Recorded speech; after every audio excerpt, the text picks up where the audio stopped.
I'm back. It's Sunday. I start my first day at work in the Santa Monica area. It's actually kind of funny because I went from working at the Grove for about 1 year in 1 year and 6 months to working in Santa Monica. Which, yeah, it took me almost 2 months to find a new job, but I found a new job. Now, this one pays about $14 an hour. It's washing dishes. It's not Hollywood glamorous like my last job where I got to see celebrities as loss prevention, but a job's a job, and I predict I should hold on to this job for about 3 to 4 years. It should be at least almost 5 years later before I have to look for a new job. See, I don't want to work and then 2 years go by and then we go out of business. And I didn't like that because I had hardly almost no time to prepare. So this was kind of like on the fly. We'll see how it goes. But that's not what I made this video for. I promised you guys I was going to make some smash mouth football. Woo! Yeah! Got to put some emotion into this Sunday. Now, the NFL pre-workouts don't start until like late July, mid-August. You do know around mid-August is when they start doing pre-football games. And September is when the NFL season starts back, right? So it's only fitting that I bring some smash mouth football content for my diehard YouTube fans that just can't get enough of football. We're taking a break from sex talk and sex game. Before the summer's over, we'll bring back sex game. But we want to take a break from that because YouTube did, contact me behind the scenes and kind of told me to calm down on the content. You got a community guideline strike. You know how that works on YouTube. I'm sure most of you have a channel yourself, and when you get to talking too much, whether you're talking about something good or bad too much, somebody get into their feelings and want to give you a consequence for your actions. And you know how the rule goes. You get strike one, you still can upload videos. You get strike two, it could be almost a month before you can get back on there. And you know what happens when you get strike three, right? It's like baseball. 3 strikes and you're gone. Channel terminated. So, you would probably consider my first strike like strike one probation. Because, I got to be careful on what I say on the internet. Because you may never know who's watching your videos. And they probably might be smiling, laughing like, yeah, I got you now. But it's okay. It's alright. You get a strike every now and then. All the YouTubers get strikes for saying something smart and politically correct. Even celebrities get in trouble by film studios for opening their mouth and saying something they ain't had no business saying. So it happens to all of us.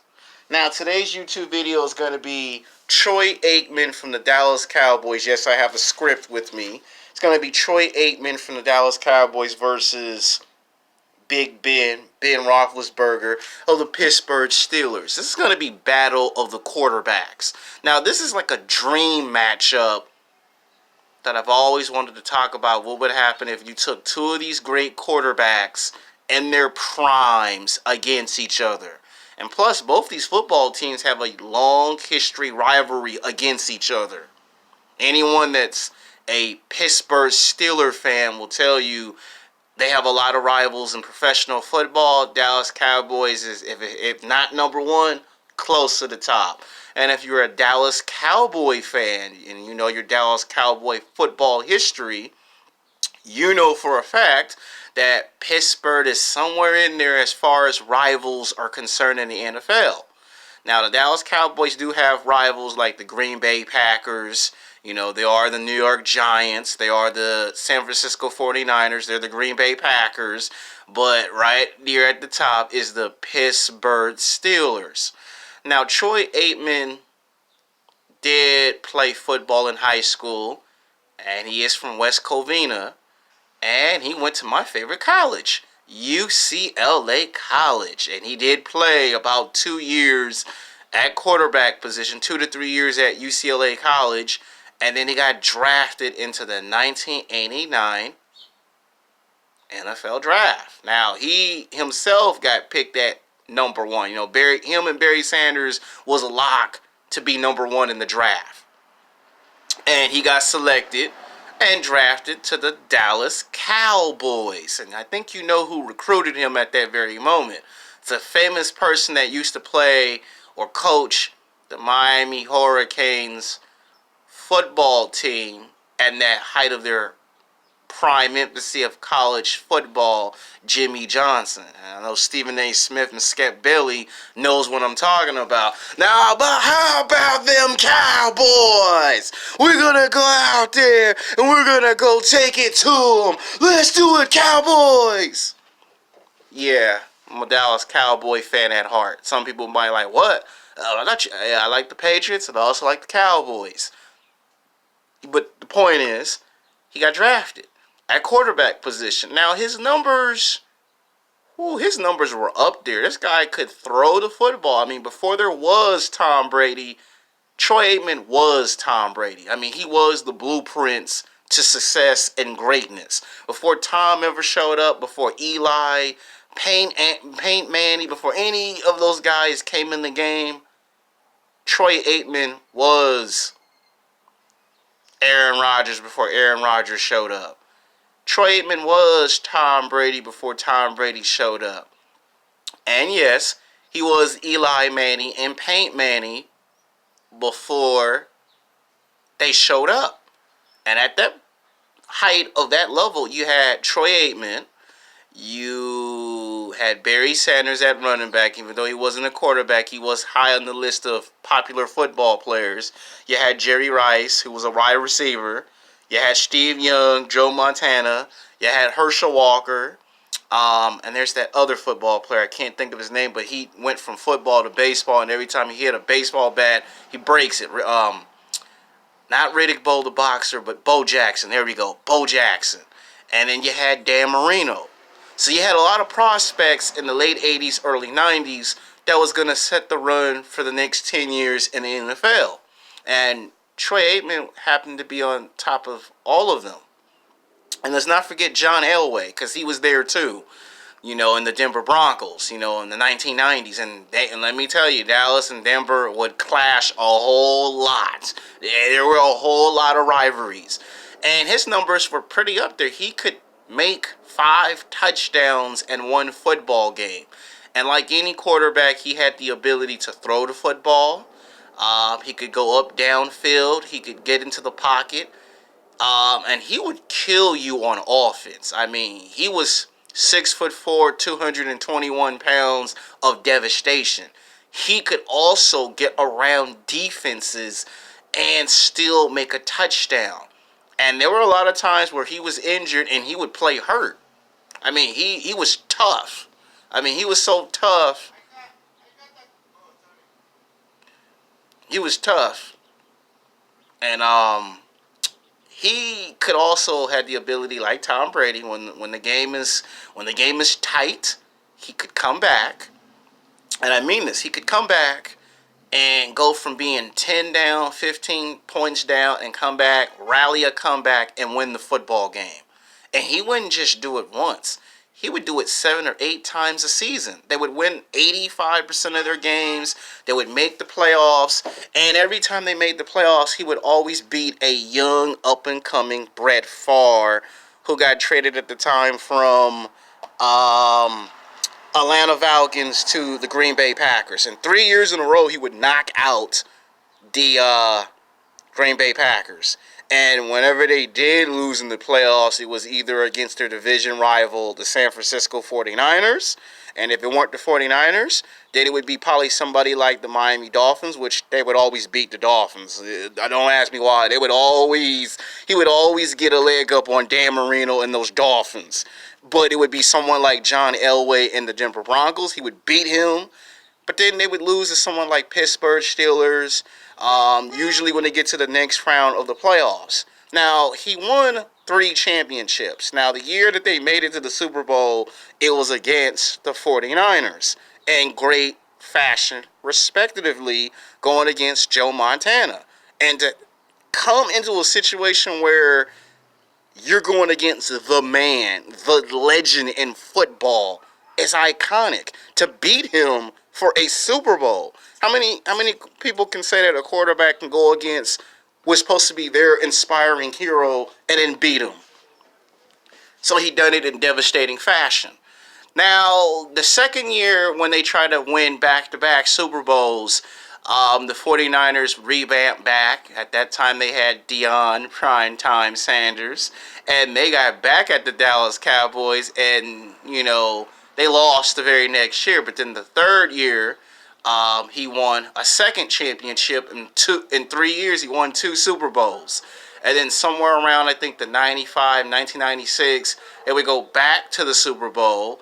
And it's very rare to have Super Bowl rematches. And he would win a Super Bowl rematch against the same team. Or this kind would be the Pittsburgh Steelers or the 49ers. And he would win his third championship, which marked off, he won 3 championships, and I think in 6 or 7 year period, he became MVP. And of course, we had I forgot what his name was on the Dallas Cowboys. I can't remember his name, but he was on the football team, and I might make a video about it later in the series. Now, he's good. Now, he did get injured, and the same thing happened to him after playing about 11 or 12 years of professional football. The same thing happened to Troy Aikman, just like with Joe Montana and Steve Young on the 49ers. He had the same problem. They had a young, up-and-coming quarterback that they wanted to go to, and he was like, at that point, 34, 35 years old, and they kind of wanted to move away from him, and he saw it, and he witnessed it. And he's like, I won 3 championships. I won MVP. Anytime this team was down 10 to 15 points, I would always bring them back, win football games. And here you are trying to replace me when I'm still at a high competitive level.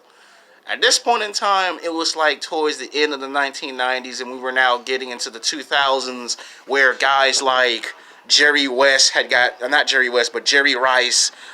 the same problem on the 49ers. Dan Marino was retiring in 2000, and Troy Aikman played in 2000, and then again in 2001, and then retired, and then became a commentator, respectively. So you see how his career turned out. Now, as for Big Ben Roethlisberger, he comes in the 2004 NFL draft, and he is selected 11th in the first round, and selected and picked to the Pittsburgh Steelers. Now, this is a football team that had already won Super Bowls before he got there.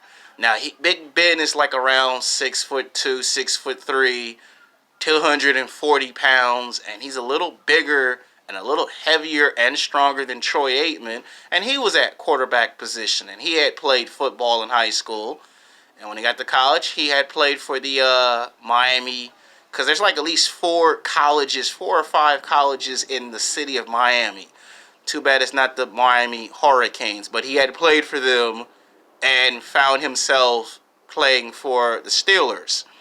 Now, in his year, it wasn't until I think 2005 or 2006, somewhere around in there, if I believe 2005, they won a Super Bowl, which is very rare for you to come in a year earlier, and then a year later you win the first Super Bowl.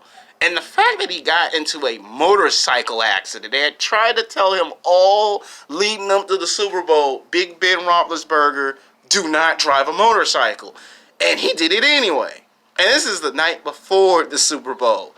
That's why some people felt that they had no business winning the Super Bowl when he did. Now, he would go to another Super Bowl, and who he would lose to? He would lose to those Green Bay Packers the next time around he went to a Super Bowl. And that was like, I think, in 2010. Because he had won a second championship prior to that. I think in 2007 or 2008, I think they had went back to the Super Bowl. He won 2 Super Bowl championships. And he was trying to win 3. And he lost.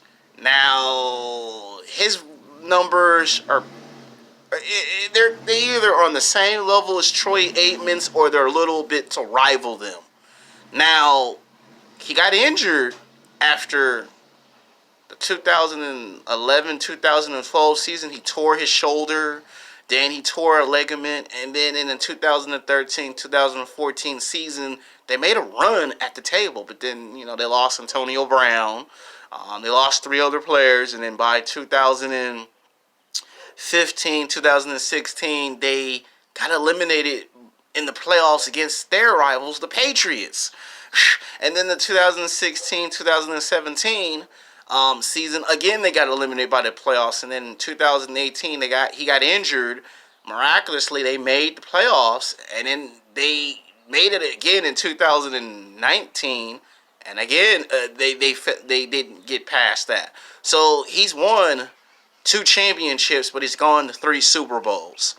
And Troy Aikman has won 3 championships, but gone to the Super Bowl, I think, 5 times in his NFL career. If not 5, then he went to 4 Super Bowls, but he won 3 championships. Now, in their primes, who were the better athlete?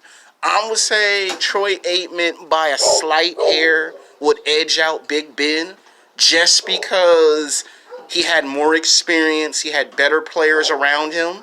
Now, Big Ben has always had better players around him. And Big Ben has gone to the Super Bowl 3 times and won 2 championships. Now, if they were to play each other in their primes, this would be a situation where you would see a game go into overtime 3 times. Like, Troy Aikman would send the game into overtime the first time. Big Ben would send it into a second overtime. And then it wouldn't be until a third and final overtime that you get a clear-cut winner. And they would have to play each other maybe 5 more times in 5 years of a season, in 5 seasons, before you can arguably say right off the bat who is the clear winner. Now, if you take away the championships, it's a tie because they're practically almost the same player. And with the championships, again, you would probably say it's a tie because one managed to go to a Super Bowl 3 to 5 times, but win 3 championships. Big Ben won the 3 Super Bowls, but still won 2 championships. So, championships or no championships, they're like the same player. It's quarterback versus quarterback. But I say by a slight hair, Troy Aikman takes it because he's managed to last a lot longer. Big Ben is still playing actively going into the 2019-2020 NFL season. He is still actively playing. He is still pursuing the hopes of one more championship. And if he makes it 3, then it would just tie it up and prove my point. Next time on the next episode, I'll pick 2 more players that you possibly cannot imagine if they were in their primes. How would they fare against each other? Until then, peace.